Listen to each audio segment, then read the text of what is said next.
Salam jumpa saudara-saudara sekalian. Saat ini kita akan melanjutkan lagi pembahasan kita, khususnya tentang jemaat yang ketujuh, yang sebelumnya kita telah sampai kepada apa yang Tuhan kehendaki kepada Laodikia. Ketika Tuhan telah memberikan nubuatan kepada Laodikia, Tuhan menyatakan kepada Laodikia untuk tujuannya, yaitu barang siapa menang. Oleh karena itu, di sini yang Tuhan berikan adalah ketika Tuhan melihat keadaan Laodikia yang sedang dihantam oleh faham legalisme kekafiran, yaitu anggur hawa nafsu cabul yang memabukkan, sehingga Laodikia sedang berada di dalam keadaan mabuk atau cabul, atau juga sebagai pelacur. Tetapi Laodikia bukanlah Babylon. Tuhan menyatakan kasih-Nya kepada Laodikia dengan satu gambaran di mana Ia menegur, Dia menghajar Laodikia supaya Laodikia boleh merelakan hati dan ia boleh bertobat. Tuhan meminta kepada Laodikia untuk merelakan hati dan bertobat. Pertanyaannya, sampai kapankah Laodikia itu akan bertobat? Untuk melanjutkan pembahasan kita ini, marilah kita sama-sama tunduk kepala, merendahkan hati kita, dan kita berdoa. Ya Tuhan, kami bukan siapa-siapa.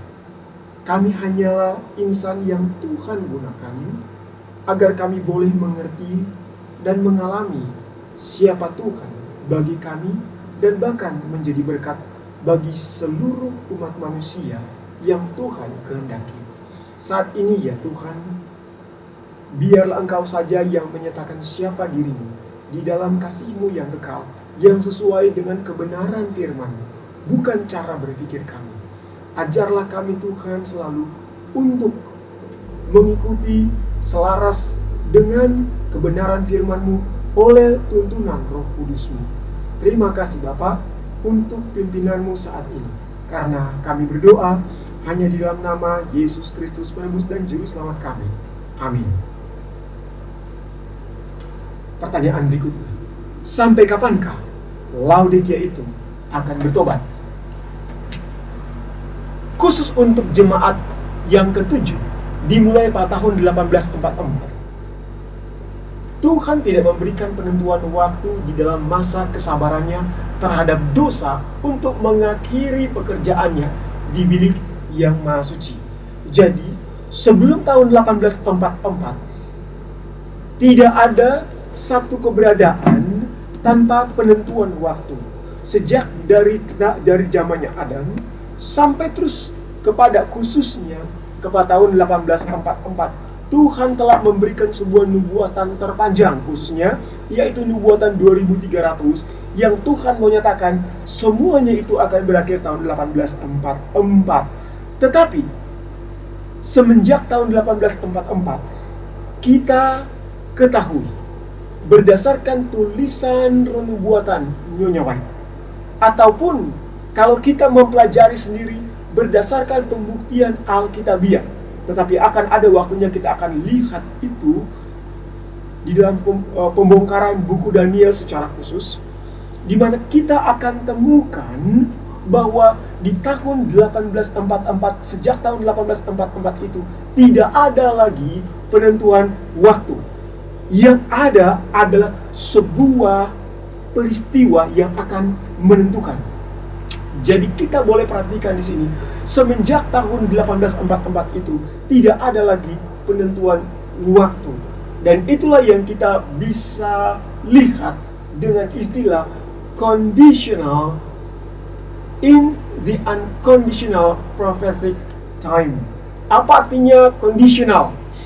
Itu artinya satu keadaan yang bersyarat, atau dengan kata lain ada syarat yang harus terjadi agar Yesus dapat datang, sehingga Ia tidak memberikan penetapan waktu sejak tahun 1844 berdasarkan pengertian dari buku Daniel 8 ayat yang ke-14.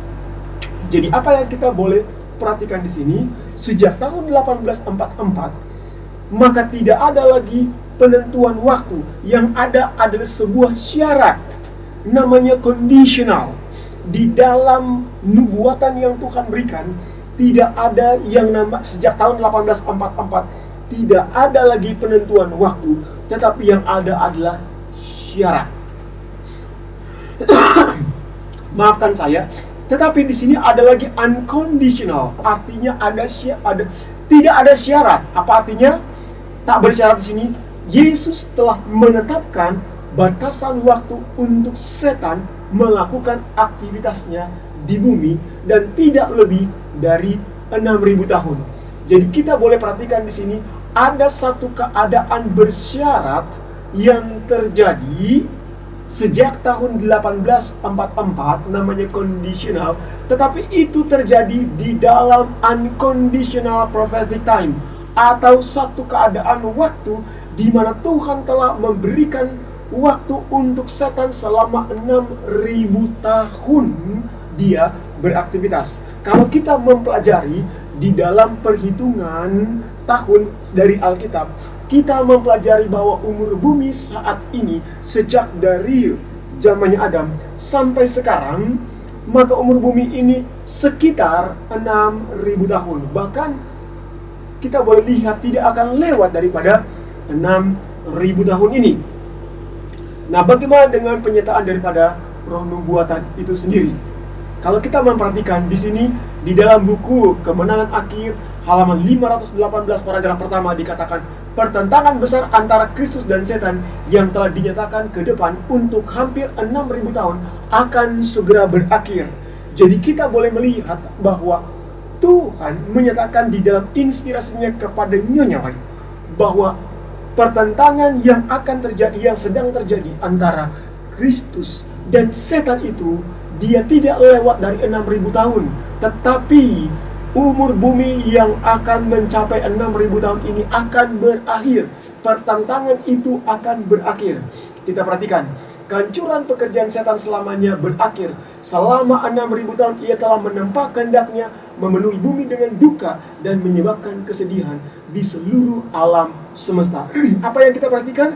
Bahwa setan dia bekerja hanya selama 6.000 tahun, dan di dalam 6.000 tahun itu dia akan berakhir pekerjaannya. Gambaran apa yang kita boleh lihat? Tuhan telah memberikan satu ketetapan waktu di mana itu tanpa syarat. Itu namanya unconditional. Unconditional, tanpa syarat, artinya inilah ketetapan yang telah Tuhan berikan kepada setan untuk memporak-porandakan kerajaan Tuhan di bumi ini, memporak-porandakan bait suci yang Tuhan mau nyatakan di bumi ini selama 6.000 tahun, dan tidak akan lewat daripada itu. Inilah yang disebut dengan unconditional prophetic time. Dan sekarang kita perhatikan, selama 6.000 tahun adalah sebuah periode dari unconditional prophetic time di mana Tuhan berikan kepada setan untuk bekerja, dan dia berusaha menyatakan kemampuannya di bumi ini di dalam menghancurkan rencana Tuhan kepada manusia.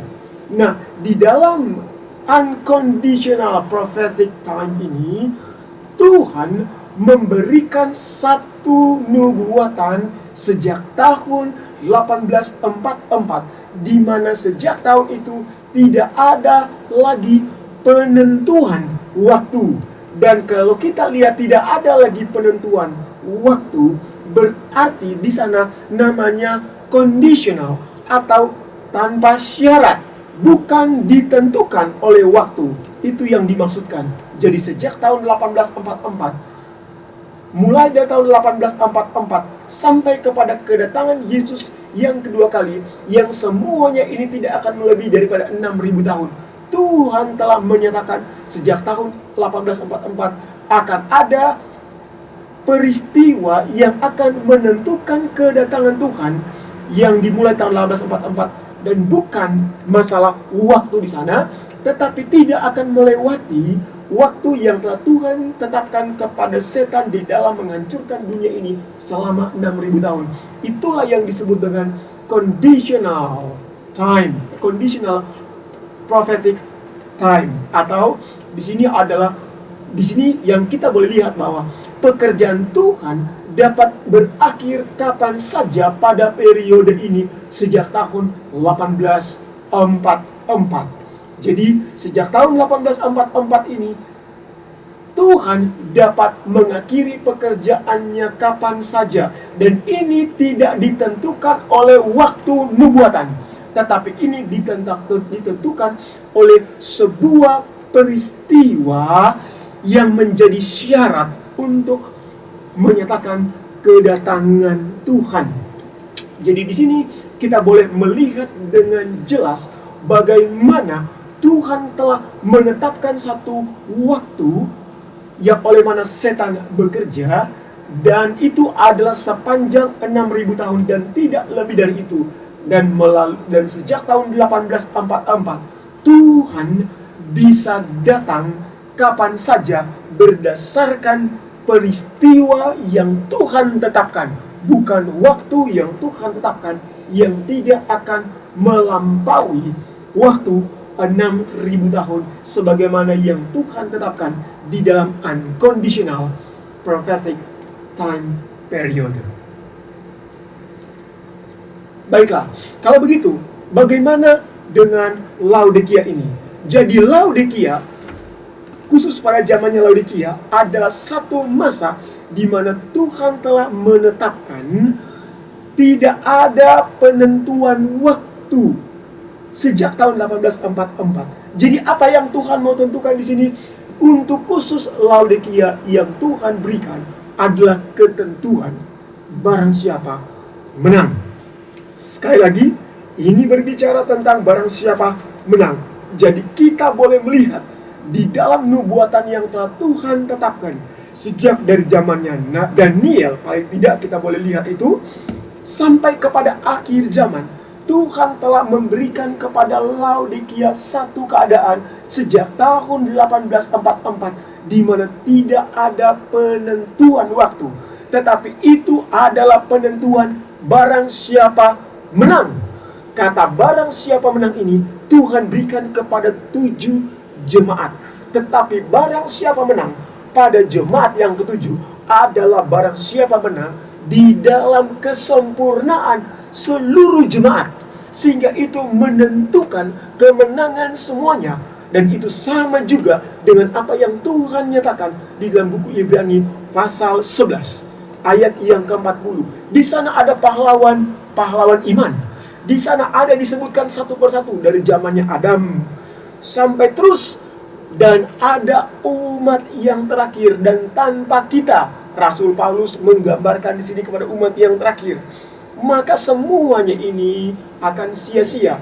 Dengan kata lain, yang terakhir ini memberikan sebuah penentuan. Dan oleh karena yang terakhir ini memberikan sebuah penentuan, maka di tahun 1844 khususnya untuk jemaat yang ketujuh, ada sebuah jemaat yang mau menyatakan kesempurnaan Kristus.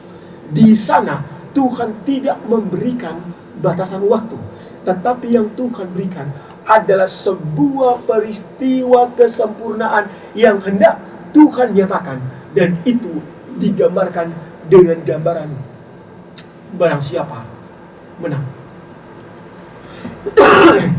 Kemudian mari kita lanjutkan pertanyaan berikutnya. Apa arti dari kalimat barang siapa menang ini? Bukankah kita telah ketahui di dalam buku Wahyu pasal yang kedua sampai pasal yang ketiga, di sana ada 7 jemaat, dan setiap 7 jemaat itu setiap jemaat dalam 7 jemaat itu Tuhan memberikan janji barang siapa menang. Kemudian kepada siapakah janji kalimat barang siapa menang ini ditujukan?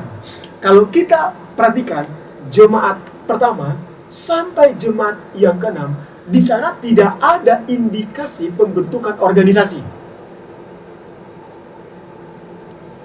sehingga kemenangan setiap jemaat tidak tampak, itu tidak tampak sebagai sebuah kelompok besar atau unity atau sebagai sebuah bentukan corporate.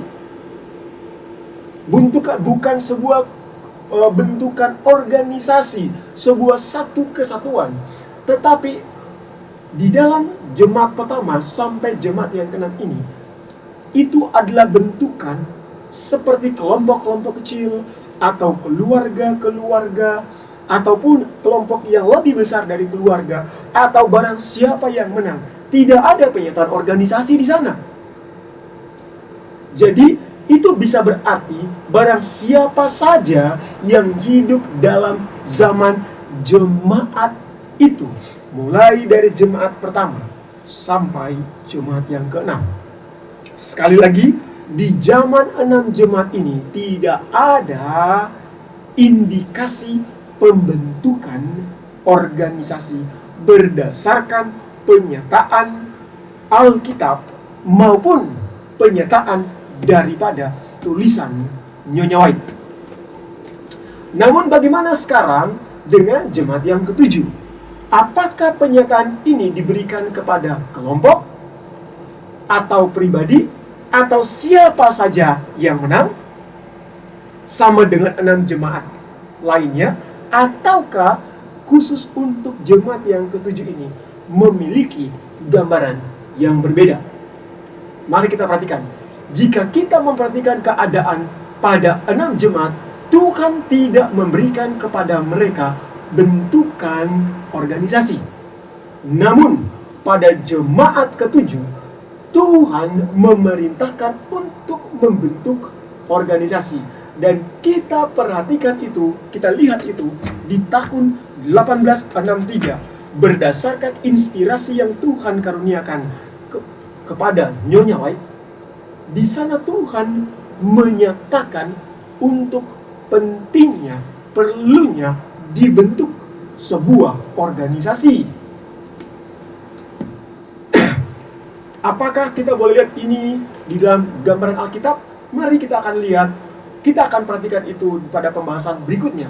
Tentunya kita juga mengetahui bahwa berdasarkan tulisan Nyonya White, bahwa gereja Masehi Advent era ke-7 adalah jemaat Laodikia atau jemaat ke-7 dalam bentukan corporate atau organisasi.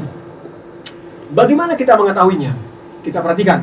Jadi itu Laodikia. Kapankah Laodikia itu dibentuk? Itu dibentuk sejak tahun 1844. Awal masa Laodikia itu terjadi sejak tahun 1844. Apakah di dalam tahun 1844 ini sudah ada pernyataan Tuhan tentang bentukan corporate?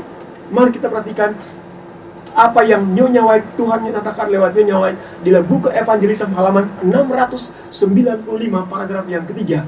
Jika saja para Adventis di sini adalah belum organisasi, tetapi ini adalah masih kelompok orang-orang pada saat itu. Setelah kekecewaan besar di tahun 1844, dengan teguh memegang iman mereka dan mengikutinya di dalam kesatuan. Jadi di tahun 1844 Tuhan sudah memberikan satu penyataan bahwa Laodikia itu adalah bentukan unitedly, satu bentukan kesatuan. Itu adalah bentukan corporate. Itu adalah bentukan yang nanti ketika jumlahnya bertambah banyak, maka dinyatakan sebagai bentukan organisasi. Tetapi Laodikia sejak tahun 1844 Tuhan sudah nyatakan di dalam bentukan corporate atau unitedly di sana. Kalau kita lihat dalam bentukan manajemennya, itu yang disebut dengan organisasi yang nantinya terbentuk tahun 1863. Tetapi di sini Tuhan nyatakan secara unitedly. Di sana dikatakan di dalam dimulainya pemeliharaan Tuhan untuk menerima pekabaran malaikat ketiga di dalam kuasa Roh Suci untuk menyampaikan itu kepada dunia, maka mereka telah melihat keselamatan yang datangnya dari Tuhan. Dari sini kita boleh melihat sebagaimana peristiwa yang tadi kita telah pelajari sejak tahun 1844 itu adalah peristiwa unconditional prophetic time period. Nah, kita boleh lihat salah satu gambarannya di sini. Sebenarnya kalau umat Tuhan secara unitedly, inilah yang Tuhan mau gambarkan, menerima pekabaran yang Tuhan berikan, maka kita sudah melihat keselamatan dari Tuhan. Pekerjaan Tuhan sudah selesai. Tetapi apa yang kita boleh perhatikan di sini? Kita akan membahasnya itu kemudian tentang masalah yang terjadi. Tetapi mari kita perhatikan, sejak tahun 1844, Tuhan menetapkan kemenangan Laodikia secara unitedly atau corporate, sekalipun jumlah mereka masih sedikit. Dan pada tahun 1863, barulah Laodikia berdiri dalam bentukan organisasi. Sekarang kita perhatikan, mengapa dalam hal ini Laodikia berbeda dengan 6 jemaat lainnya. Seringkali jika kita berbicara tentang sebuah organisasi, maka kita berpikir tentang bentukan organisasi dunia dan cara dunia berorganisasi. Oleh karena itu ada yang berbicara atau mungkin ada yang bertanya, perlu nggak sebenarnya organisasi? Perlukah kita membentuk sebuah organisasi? Itu adalah sebuah pertanyaan yang wajar ditanyakan kepada pribadi-pribadi ketika mereka menengok kepada 6 jemaat lainnya yang tidak memiliki organisasi berdasarkan indikasi tulisan Alkitab dan Nyonya White. Maka pertanyaan itu ditanyakan kepada jemaat yang ketujuh, yang dalam hal ini berdasarkan pernyataan inspirasi tulisan Nyonya White yang Tuhan berikan, bahwa Laodikia itu adalah gereja Masih Advent hari ketujuh. Dan pada dasarnya, pada kenyataannya, kita melihat bahwa gereja kita ini di dalam bentukan organisasi, sehingga mereka mempertanyakan, perlu tidak kita memiliki organisasi? Mari kita perhatikan baik-baik. Pertanyaan ini seringkali dimunculkan juga karena kita melihat bahwa organisasi itu adalah sistem organisasi dengan cara dunia membentuk organisasi. Tetapi sekali lagi, Tuhan memiliki bentuk sistem organisasi tersendiri yang Tuhan berikan kepada umat Tuhan. Dan bentukan organisasi itu adalah sistem organisasi bait suci. Sekali lagi, beda bentukan organisasi dunia dan bedakan bentukan organisasi Tuhan di dalam sistem organisasi bait suci. Karena kita sering melihat cara dunia di dalam bentukan organisasi, seringkali itu juga terimplementasi di dalam gaya kita berorganisasi, dan bahkan cara pikir kita, pemahaman kita untuk sebuah bentuk organisasi itu adalah dengan cara dunia melakukannya. Bukankah hal itu juga pernah terjadi kepada bangsa Israel? Ketika yang Tuhan berikan di dalam sistem organisasi itu adalah organisasi bait suci, tetapi dunia di dalam cara organisasinya memberikan satu gambaran kepada bangsa Israel. Karena mereka tidak mau seperti bait suci, mereka melihat cara dunia membentuk organisasi. Mereka katakan, kami mau sistem organisasi seperti dunia. Dan mereka mengabaikan cara organisasi Tuhan, yaitu organisasi bait suci.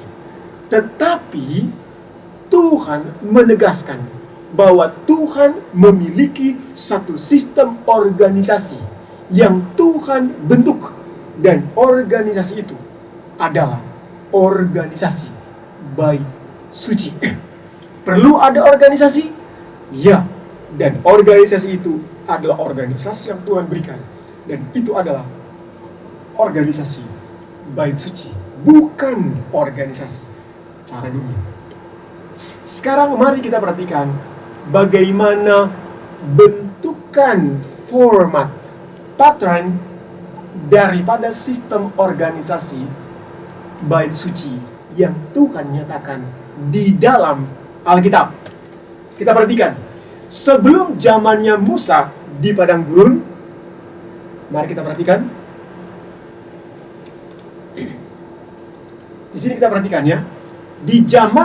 Sebelum zamannya Musa di padang gurun, di sana tidak ada bentukan organisasi, karena di sana tidak ada sistem organisasi yang Tuhan berikan kepada umat Tuhan.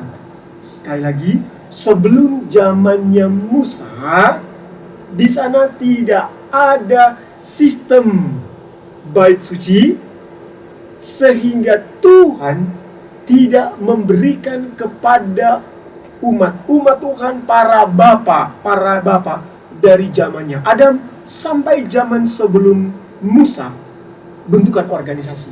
Jadi kita perlu ketahui dulu bahwa di zaman sebelum Musa tidak ada bait suci yang Tuhan berikan, maka tidak ada sistem bait suci yang Tuhan berikan, maksud saya, dan di sana juga tidak ada bentukan organisasi. Ya. Seringkali kita melihat bentukan organisasi adalah bentukan cara dunia melihat satu bentukan organisasi. Tetapi Tuhan memiliki organisasinya yang dibentuk di bumi, yaitu bentukan organisasi bait suci.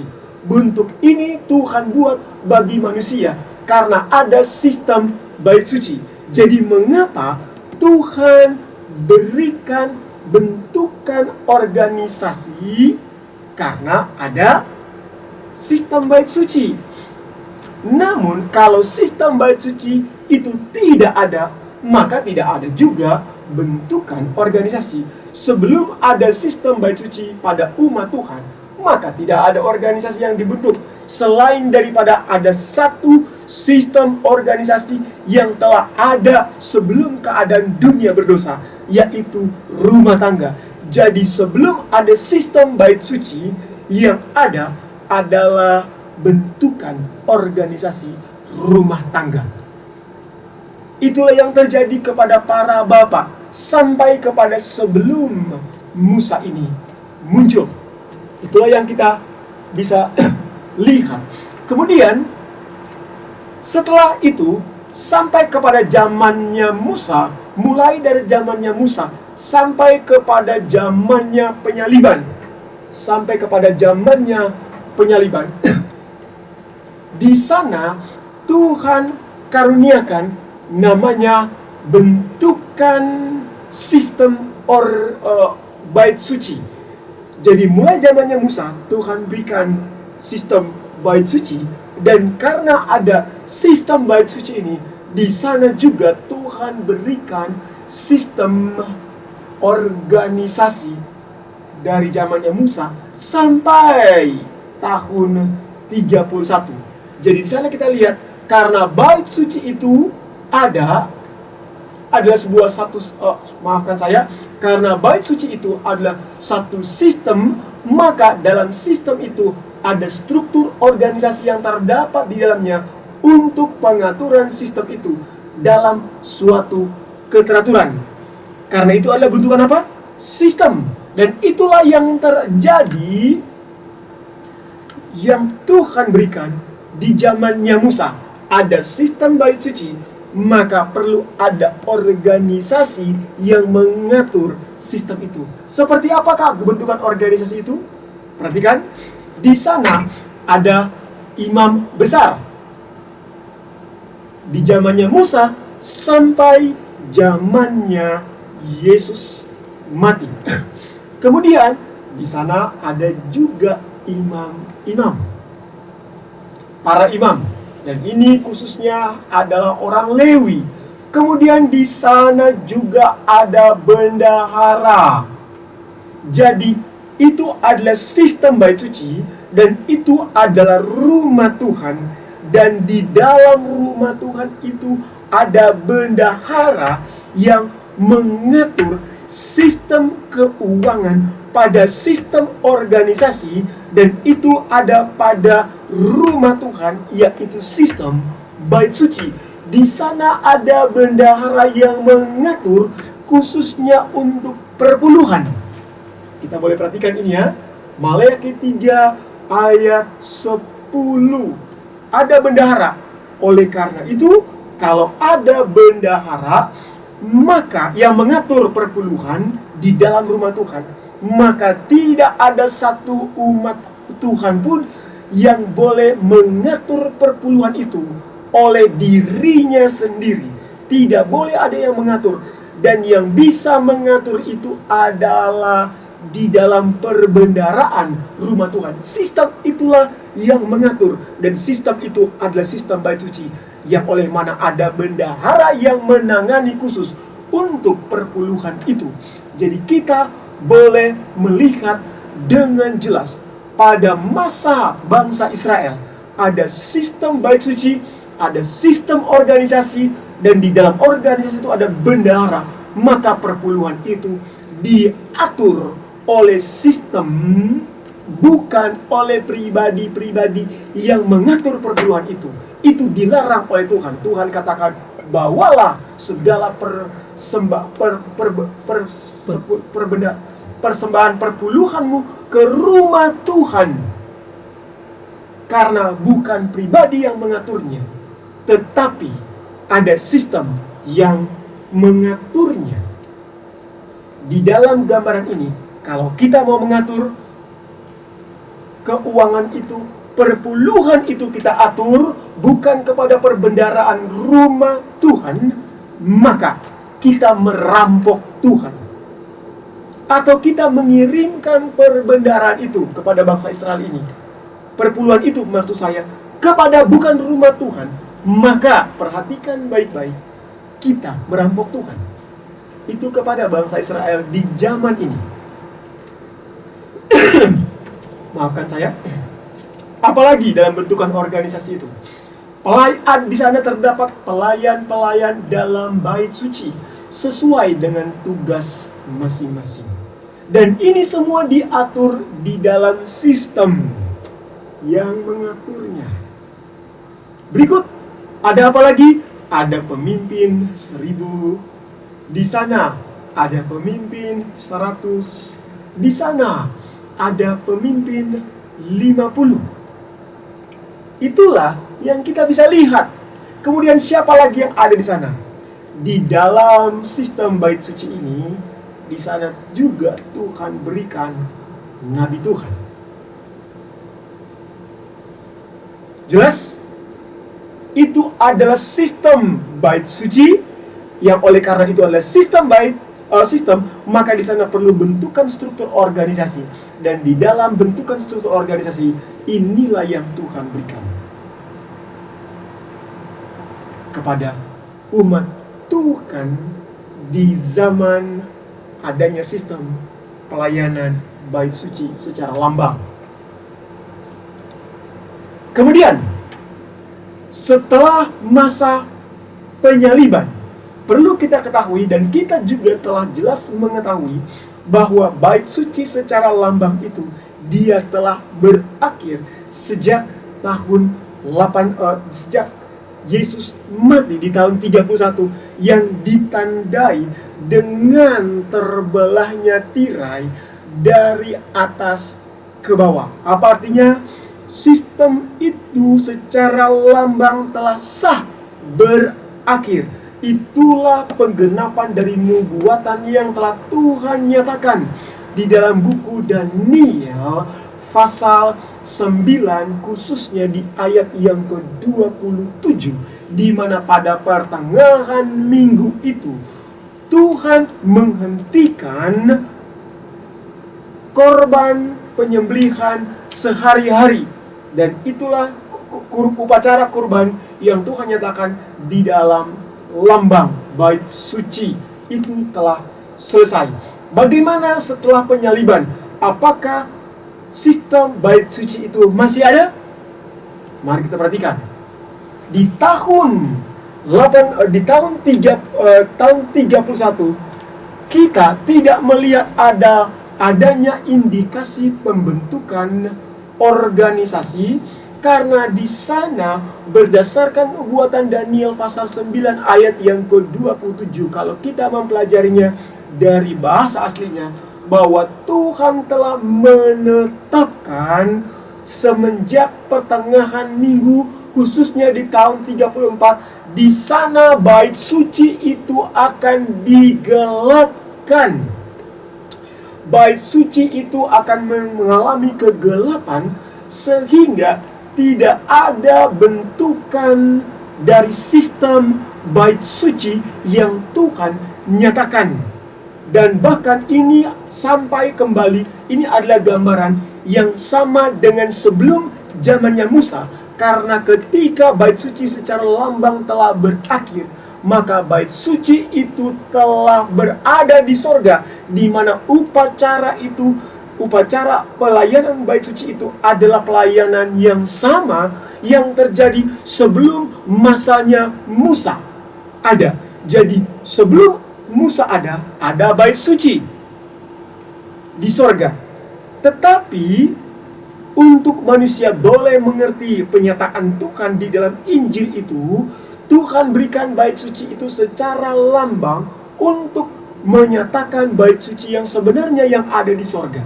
Dan pada tahun 31, ketika penggenapan dari upacara bait suci sehari-hari, khususnya yang ada di pelataran dalam itu digenapi oleh Tuhan, maka pelayanan upacara bait suci secara lambang itu berakhir. Dan semuanya kembali pada pelayanan bait suci di sorga, sama seperti pelayanan bait suci di sorga sebelum zamannya Musa.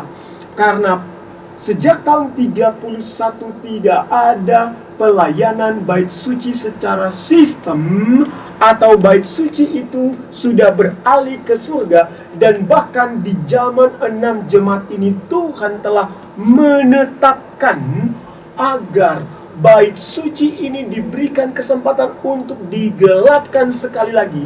Maka tidak ada penyataan bait suci di sana.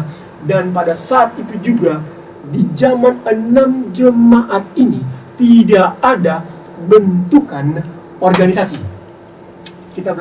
Kita bisa perhatikan di sini sebagaimana yang tadi telah saya nyatakan di dalam Daniel pasal 9 ayat yang ke-27, khususnya tentang, dan kita bisa lihat lebih jelas dari today's New International Version Translation. Di sana kita melihat bahwa setelah 1,5 pada pertengahan minggu itu, di sana kita melihat at the temple corner. Ini berbicara tentang temple corner adalah berbicara tentang bumi ini. Karena kalau kita mengerti bait suci, corner atau di pelataran itu berbicara tentang bumi. He will set up an abomination that causes desolation. Di sana bait suci itu telah Tuhan tetapkan untuk dibuat menjadi sunyi sepi, di mana pekabaran bait suci dari tahun 34 itu akan dikaburkan atau digelapkan oleh kekafiran. Ini juga bisa kita lihat di dalam The Living Bible. Di sana dikatakan bahwa the enemy shall utterly defile the sanctuary of God. Di sana bahwa musuh itu sendiri akan menajiskan bait suci itu. Ini adalah penetapan nubuatan yang telah Tuhan berikan. Jadi dengan kata lain, apa yang kita bisa lihat di sana pada masa 6 jemaat berdasarkan nubuatan Daniel 8 ayat 9, Daniel 8 dan Daniel 9 ayat 27. Tuhan mengizinkan, bahkan di sini Tuhan menetapkan bait suci itu diinjak-injak. Dan inilah yang kita kenal dengan namanya masa kegelapan yang terjadi, dan kita telah pelajari pada pembahasan sebelumnya yang terjadi dari tahun 34 dimulainya bait suci itu diinjak-injak, khususnya masa kegelapan maksud saya.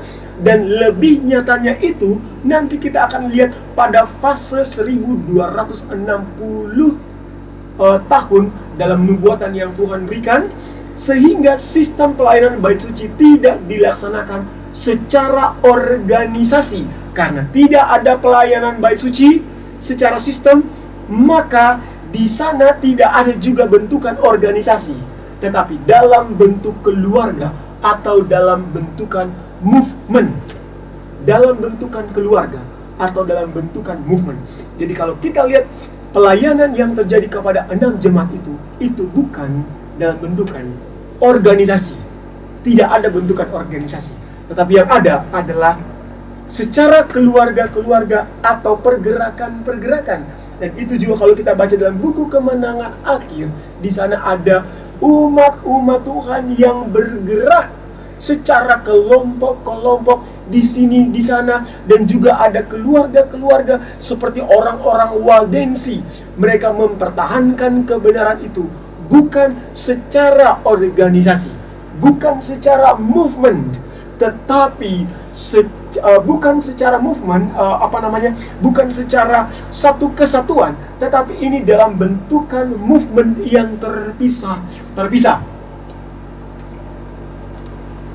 Kemudian, sampai kapankah peristiwa itu terjadi?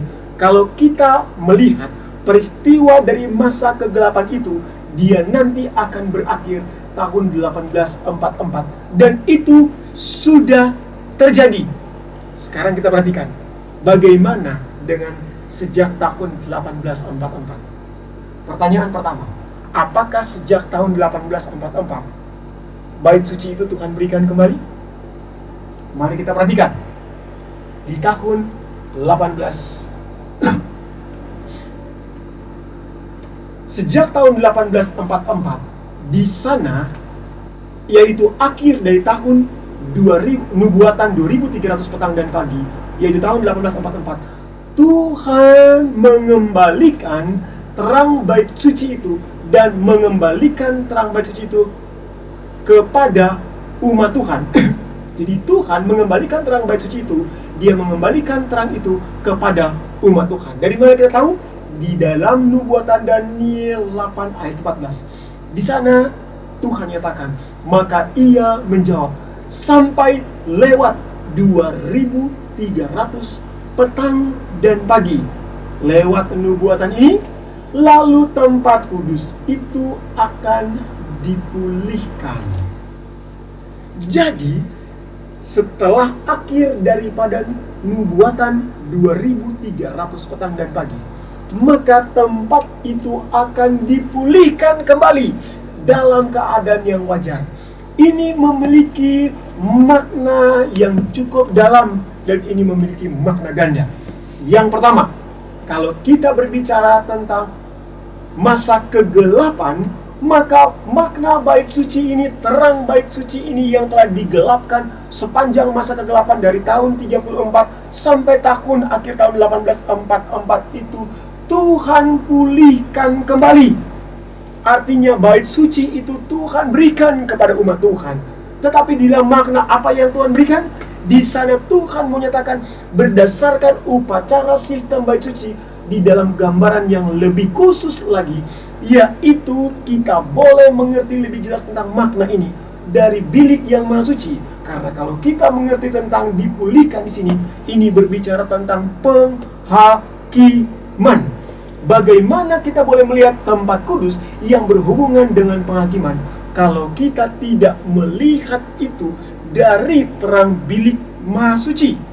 Dan bagaimana kita bisa mengerti terang bilik maha suci ini kalau kita tidak mengerti terang bait suci secara keseluruhan yang telah digelapkan selama kurang lebih 18 abad lamanya dari masa Stefanus, ketika mereka menolak makna bait suci yang Tuhan berikan dan memang telah Tuhan tetapkan sejak saat itu sampai kepada tahun 1844, di mana tempat kudus itu Tuhan kembalikan.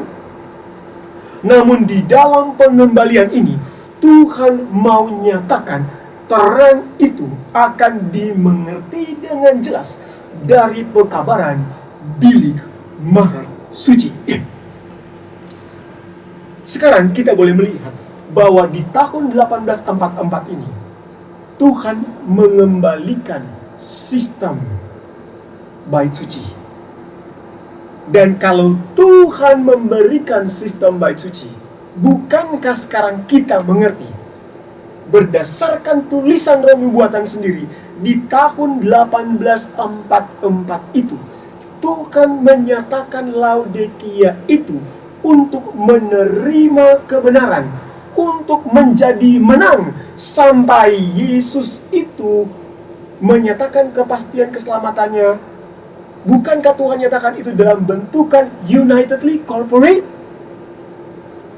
Yang kita perhatikan di sana, semenjak Tuhan berikan kembali bait suci, maka di sana ada Tuhan berikan bentukan organisasi. Kita boleh lihat sendiri, ketika jumlah umat Tuhan bertambah, maka bentukan unitedly itu dari yang jumlahnya kecil, Tuhan perintahkan untuk bentuk organisasi.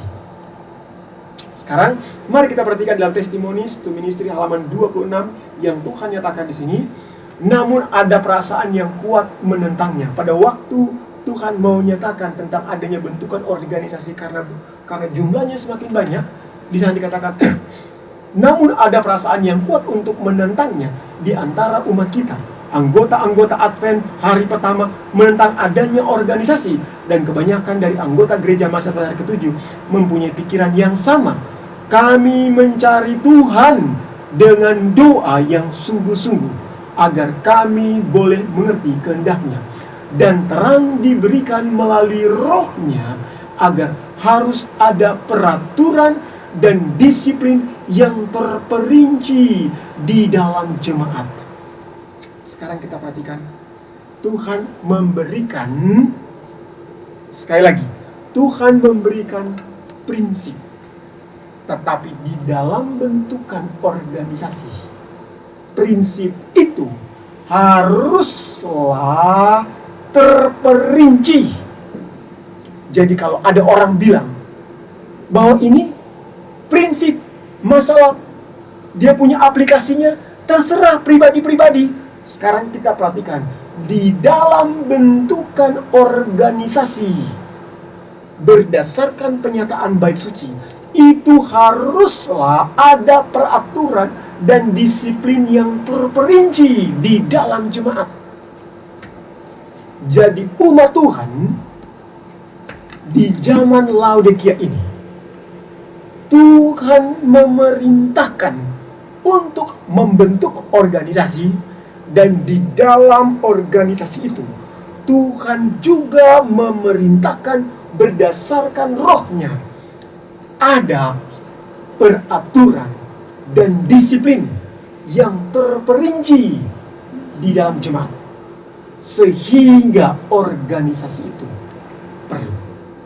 Jadi kalau ada pribadi yang katakan sekarang ini tidak perlu lagi ada organisasi, tidak perlu ada sistem, tidak perlu ada peraturan, yang penting prinsip, dia punya penerapannya tergantung pribadi masing-masing.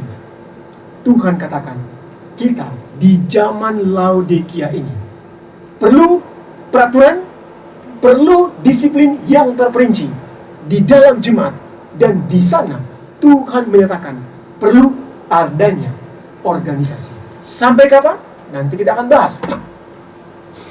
Sistem dan keteraturan nyata di dalam seluruh alam semesta. Jadi sistem dan keteraturan itu nyata di dalam seluruh alam semesta. Di alam semesta ini ada peraturan dan semuanya itu terperinci. Bahkan ketika adanya pelanggaran kepada peraturan itu pun, disiplinnya pun terperinci. Contohnya, kalau kita melanggar hukum kesehatan, di dalam hukum kesehatan ketika Tuhan menciptakan tubuh kita, hukum alam, hukum kesehatan termasuk di dalamnya hukum kesehatan termasuk dalam hukum alam. Jadi Tuhan menciptakan tubuh kita ini berdasarkan hukum alam, dan itu betul-betul terperinci. Coba kalau Tuhan tidak menciptakan tubuh kita tidak terperinci. Para ilmuwan sekarang ini memperhatikan hukum-hukum alam berdasarkan khususnya tentang tubuh manusia, dan bahkan tentang makanan dan ilmu gizi berdasarkan hukum alam molekuler. dari bentukan-bentukan molekul, memperhatikan bagaimana Tuhan telah menetapkan semua peraturan itu dengan terperinci.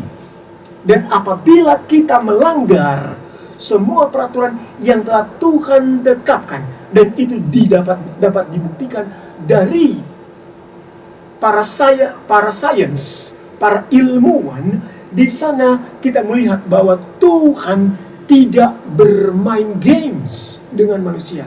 Tuhan sudah memiliki peraturannya dengan terperinci. Dan apabila manusia melanggar peraturannya dengan yang terperinci itu, maka akan terjadi disiplin yang terjadi kepada manusia itu secara terperinci juga. Jadi kalau ada orang bilang, ini prinsipnya seperti begini, penerapannya itu tergantung pribadi-pribadi. Tidak seperti itu sama Tuhan. Tuhan sudah menetapkannya. Dan apabila pribadi itu mencoba untuk melanggarnya, maka dia akan kena disiplin secara terperinci juga. Bukankah sistem organisasi yang Tuhan berikan di dalam bait suci itu adalah sama dengan sistem organisasi tubuh? Semuanya itu memiliki gambaran dan sistem dan keteraturan nyata itu juga ada dalam seluruh alam semesta. Keteraturan adalah hukum surga, dan itu haruslah hukum umat Tuhan di atas bumi ini. Jadi kita tidak bisa cuma sekedar bilang yang penting penerapannya pribadi-pribadi kita. Tidak. Haruslah kita mengerti peraturan dan disiplin yang terperinci itu, yang telah Tuhan berikan, dan itu pun harus terjadi kepada jemaat. Dan itu haruslah hukum umat Tuhan di atas bumi ini. Kami berjuang keras mendirikan organisasi. Kenapa? Karena Tuhan yang perintahkan. Meskipun Tuhan telah memberikan kesaksian demi kesaksian atas hal ini, perlawanan begitu kuat dan harus dihadapi berulang-ulang kali. Tuhan telah memerintahkan untuk membentuk organisasi. Tuhan juga telah memerintahkan untuk membentuk peraturan-peraturan dan disiplin yang terperinci berdasarkan prinsip yang telah Tuhan nyatakan. Inilah yang disebut kami berjuang keras mendirikan organisasi. Tapi perhatikan, ada individu-individu yang walaupun kesaksian ini telah Tuhan berikan, bahkan sudah terjadi kesaksian demi kesaksian, artinya ada pengalaman-pengalaman yang membuat semuanya tidak teratur. Tetapi ada pribadi-pribadi yang suka membantahnya. Ada pribadi-pribadi yang suka melawannya. Yang memiliki roh pemberontakan demi kepentingan diri sendiri, demi hawa nafsu diri sendiri, mencoba untuk menabrak peraturan-peraturan yang dibuat berdasarkan prinsip dan disiplin yang terperinci. Dan itu sangat menyedihkan. Tetapi sekali lagi, itu harus dihadapi ulang-ulang. Apa yang Tuhan mau gambarkan di sini? Kepada umat Tuhan yang jumlahnya sudah banyak, Tuhan memerintahkan untuk dibentuk organisasi. Sekalipun jumlahnya masih belum banyak, sejak tahun 1844, Tuhan sudah memperhitungkan Laodikia itu secara unitedly. Bukankah itu sama juga dalam bentukan organisasi, yaitu bentukan unitedly, dan itu adalah bentukan corporate? Mari sekarang kita perhatikan, seperti apakah bentukan organisasi ini yang Tuhan berikan agar semuanya dapat berjalan secara sopan dan teratur. Yang pertama, di sana berdasarkan Alkitab, bahkan tulisan Roh Nubuatan menyatakan kita memiliki imam besar. Siapa imam besarnya? Karena bait suci itu ada di sorga, fase-fase pelayanannya ada di sorga, dan Tuhan memberikan terang itu kepada umat Tuhan sejak tahun 1844. Maka sekarang kita melihat berdasarkan Alkitab, kita memiliki seorang imam besar. Berarti tidak ada imam besar yang lain, hanya satu, yaitu Yesus. Berikutnya, perhatikan baik-baik, di sana bukan hanya sekedar imam besar, tetapi di sana ada juga imam-imam dalam jemaat Laodikia. Dan kalau ini bait suci bukan secara lambang, karena bait suci secara lambang yang harus melayani itu adalah orang-orang Lewi secara badani. Dan sekarang tidak ada bait suci secara lambang yang dilayani oleh orang Lewi secara badani. Maka bait suci itu adalah bait suci di sorga yang dilayani oleh umat-umat Tuhan yang Tuhan tunjukkan, dan itu bukanlah orang-orang Lewi secara badani. Seperti apakah itu? Nanti kita akan perhatikan semuanya. Dan kemudian di sana karena ada organisasi yang Tuhan berikan, yang Tuhan tetapkan, maka di sana juga ada bendahara rumah Tuhan. Apa artinya di sana ada bendahara rumah Tuhan? Karena itu adalah sistem terang bait suci yang Tuhan berikan kepada umat Tuhan, dan di sana Tuhan perintahkan adanya organisasi. Maka di sana juga Tuhan menyatakan rumah Tuhan yang adalah Laodikia, yang adalah gereja Masih Advent hari ke-7. Maka Tuhan memerintahkan untuk membawa perpuluhan itu ke dalam perbendaharaan rumah Tuhan. Dan rumah Tuhan itu adalah Laodikia yang menyatakan terang bait suci, khususnya di dalam bilik yang maha suci. Maka umat Tuhan harus membawa perpuluhan itu ke dalam jemaat Laodikia, rumah Tuhan jemaat Laodikia, yaitu organisasi gereja Masehi Advent hari ke-7. Dan jangan ada seorang pun yang mencoba untuk menentang hal itu dengan mengurus perpuluhannya sendiri, lalu dikirimkan itu keluar rumah Tuhan. Tuhan telah nyatakan, bawalah persembahan persembahanmu ke dalam perbendaraan rumah Tuhan. Di mana rumah Tuhan? Rumah Tuhan itu adalah jemaat Laodikia. Itu adalah jemaat yang ke-7. Dan siapakah jemaat Laodikia? Adalah jemaat yang ke-7. Itu adalah gereja Masehi Advent hari ke-7. Dan Tuhan memerintahkan, bawalah perpuluhanmu ke dalam perbendaharaan rumah Tuhan yang diatur oleh sistem organisasi kita. Sekali lagi, ya, saya secara pribadi menyadari bahwa Laodikia itu yang telah kita pelajari bahkan pada pembahasan sebelumnya, Laodikia itu punya kekurangan. Laodikia itu mabuk. Laodikia itu berbuat cabul dengan Babylon. Laodikia itu pelacur. Dan Laodikia itu adalah gereja Masehi Advent hari ke-7.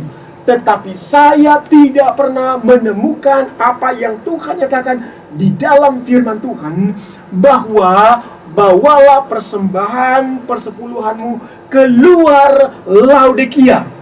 Tuhan nyatakan, sekalipun Laodikia itu adalah gereja umat Tuhan yang suam-suam kuku, tetapi perbendaharaan rumah Tuhan itu harus diisi dengan perpuluhan, dan jangan bawa ke tempat lain.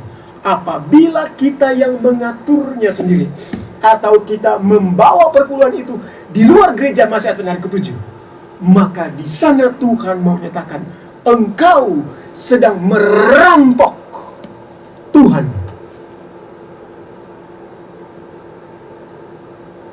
Apa yang kita boleh lihat di sini? Siapakah kita pribadi? Boleh jadi saya sebagai seorang pribadi yang membawa perpuluhan saya atau mengatur perpuluhan saya sendiri yang atur, atau memberikan ke tempat lain, itu merampok. Atau saya sebagai pribadi yang menjadi orang-orang Lewi rohani, memperlakukan perpuluhan itu dengan sembarangan, maka saya merampok Tuhan. Sekali lagi, kalau ada yang merampok Tuhan, berurusan dengan siapakah dia? Dia bukan berurusan dengan manusia. Sebagaimana imam-imam, mereka mempermainkan perpuluhan persembahan itu di rumah Tuhan. Mereka jadikan itu menjadi bisnis di rumah Tuhan. Tuhan sendirilah yang menegur mereka. Tuhan sendirilah yang mengusir mereka. Demikian pula kepada umat-umat zaman sekarang ini. Umat Tuhan zaman sekarang ini, jangan sampai kita mengambil alih di dalam masalah perpuluhan, baik pribadi kita ataupun pribadi yang berada di dalam sistem pelayanan orang-orang Lewi rohani. Karena apabila kita mencoba untuk mempermainkan perbendaharaan perpuluhan ini di dalam rumah Tuhan, maka di sana Tuhan sendirilah yang akan mengusir pribadi kita. Bukankah kalau berbicara bangsa Israel waktu itu, imam-imam mereka berbisnis, apakah mereka berbisnis hanya sesama imam? Tidak. Di sana ada keterlibatan anggota-anggota. Bangsa Israel pun terlibat di sana. Jadi, ini adalah masalah yang bisa terjadi kepada pribadi-pribadi anggota jemaat yang mempermainkan masalah perpuluhan. Tetapi itu juga adalah masalah dari pribadi yang melayani sebagai orang-orang Lewi rohani. Di sana pun bermasalah dan akan berurusan dengan Tuhan. Dan Tuhan katakan, engkau sebagai perampok. Itu bukan hanya kepada orang luar, tetapi juga kepada para pelayan, orang Lewi rohani. Tuhan katakan, jangan buat itu, tetapi biarlah itu diatur oleh sebuah sistem yang benar. Jadi kalau ada dari antara kita yang melihat pribadi-pribadi yang menyalahgunakan perpuluhan ini, baik di luar ataupun di dalam sistem, janganlah kita ikut campur untuk mengambil bagian di dalam dosanya. Biarkanlah Tuhan yang akan berurusan dengan dia, karena itu punya Tuhan. Kita hanya sebatas seperti Malaikat 3 ayat yang ke-10, meminta mereka untuk jangan bawa ke tempat lain, jangan disalahgunakan, tetapi kembalikan itu kepada milik Tuhan. Itu yang Tuhan mau. Kita hanya mengikuti Malaikat 3 ayat 10. Jangan menganjurkan untuk dibawa ke tempat lain, dan jangan juga menganjurkan untuk ditahan atau dipakai sendiri berdasarkan pemikiran sendiri, interpretasi firman Tuhan sendiri. Tidak. Ini yang Tuhan menyatakan, bahwa ke dalam organisasi Gereja Masih Advent hari ke-7 dibawa ke gereja. Berikut, di sana ada pelayan-pelayan dalam bait suci sesuai dengan tugas masing-masing. Jadi di dalam sistem organisasi ini ada pelayan-pelayan bait suci. Di sana juga ada penatua-penatua berdasarkan Kisah pasal 15 ayat yang ke-22. Di sana juga ada diakon-diakon dalam 1 Timotius 3 ayat yang ke-8. Di sana juga ada nabi Tuhan. Di dalam organisasi ini, Tuhan telah menetapkannya. Ada nabi Tuhan. Siapakah nabi Tuhan pada zaman Laodikia? Kita telah ketahui, nabi Tuhan itu adalah Nyonya White sendiri. Jadi ini adalah pattern yang telah ditetapkan oleh firman Tuhan di dalam Alkitab berdasarkan nubuatan Alkitab yang kita telah ketahui, dan itu pun dinyatakan oleh penyataan Tuhan kepada Nyonya White di dalam tulisannya. Marilah kita perhatikan satu gambaran yang kita bisa lihat di sini. Di dalam buku Ibrani pasal 10 ayat 21. Di sana Tuhan menyatakan bahwa imam besar itu adalah Yesus. Sekarang bagaimana cara kerja Yesus? Sebagaimana bait suci itu dipimpin oleh seorang imam besar. Dan kemudian ada imam-imam. Bagaimanakah pelayanan bait suci terjadi? Mari kita perhatikan.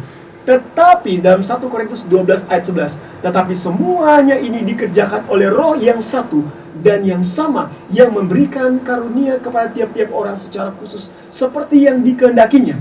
Karena sama seperti tubuh itu satu dan anggota-anggotanya banyak, dan segala anggota itu sekalipun banyak merupakan satu tubuh, demikian pula Kristus adalah kepalanya. Sebab dalam satu roh kita semua, baik orang Yahudi maupun orang Yunani, baik budak maupun orang merdeka, adalah telah dibaptis menjadi satu tubuh, dan kita semua diberi minuman dari satu roh. Karena tubuh juga tidak terdiri dari satu anggota, tetapi atas banyak anggota. Lihat, kita punya imam besar, tetapi di sana ada anggota-anggota yang mengerjakan semuanya di dalam tuntunan Roh Kudus. Namun tidak dapat disangkal. Jadi kita boleh lihat bagaimana Tuhan bekerja. Dan kalau kita memperhatikan ayat-ayat yang lain, siapakah itu imam-imam? Tuhan katakan kita ini adalah imamat yang rajani. Jadi Tuhan memiliki imam-imam itu. Secara pribadi bahkan Tuhan menyatakan pribadi itu dapat menjadi imam untuk tubuh pribadi. Tetapi untuk keluarga itu adalah kepala rumah tangga. Dan untuk jemaat, imam itu adalah pendeta. Itu pun kita bisa memperhatikan pada pembahasan selanjutnya atau pembahasan yang lain. Tetapi sekarang kita boleh melihat dengan jelas bahwa di zaman Laodikia ini sejak tahun 1844, di sana berdasarkan pattern yang Tuhan berikan, ada organisasi karena ada bait suci.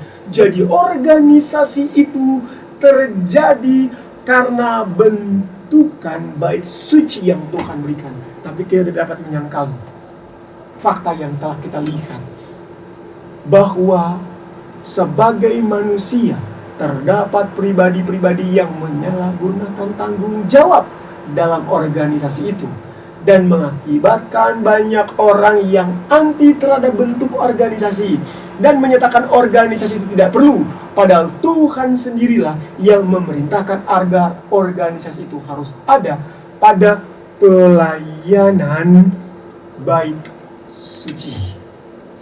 Gambaran apa yang kita boleh lihat di sini? Secara pribadi, saya harus mengakui, yang pertama, seringkali kita melihat bentukan organisasi itu adalah cara dunia berorganisasi. Yang kedua, kita mengetahui bahwa organisasi yang kita miliki ini terdapat pribadi-pribadi yang penuh dengan kelemahan. Padahal ini adalah organisasi bentukan yang Tuhan berikan.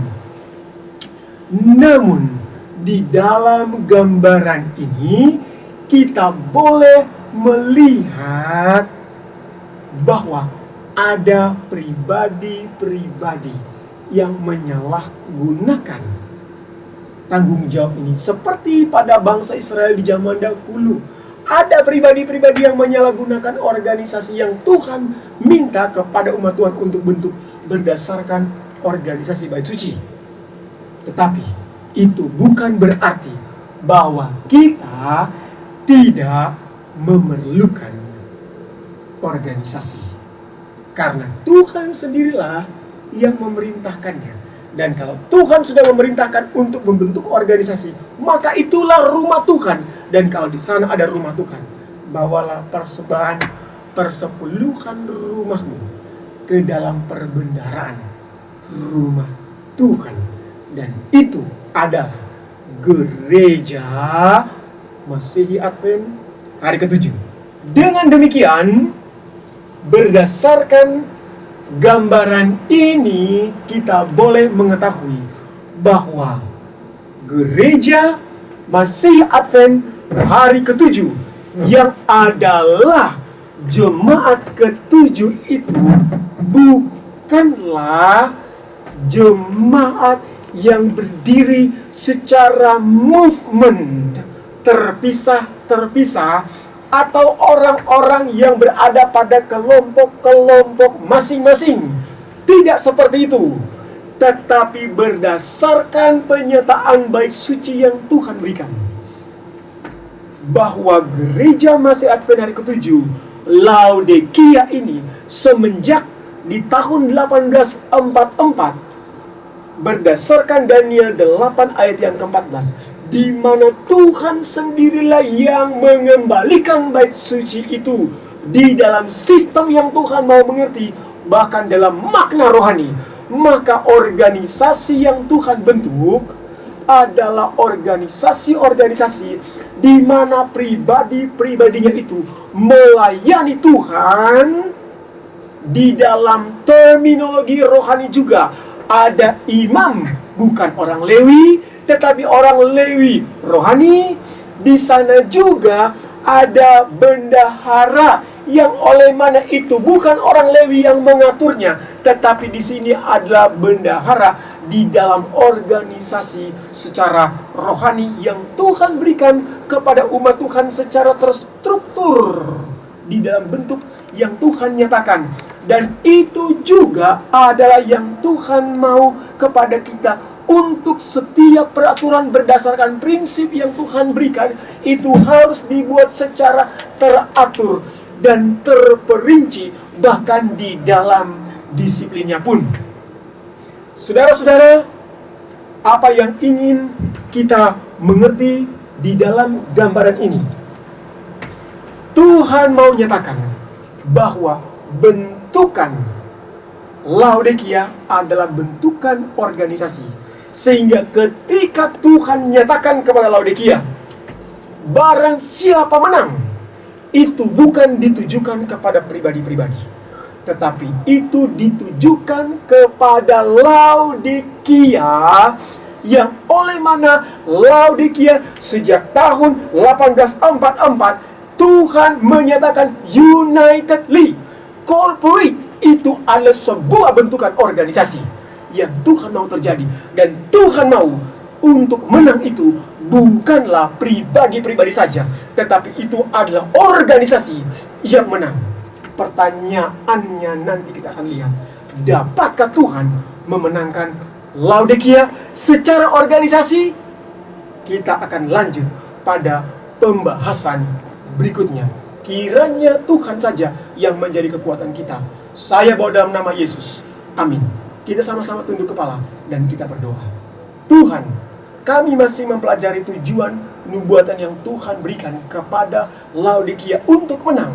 Dan sekarang ini ternyata kami melihat bahwa Laodikia yang menang itu adalah secara organisasi.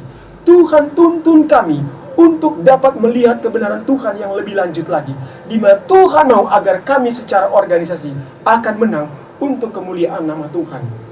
Terima kasih Bapa untuk apa yang Kau berikan kepada kami ini, karena kami berdoa hanya dalam nama Yesus, penebus dan juru selamat kami. Amin.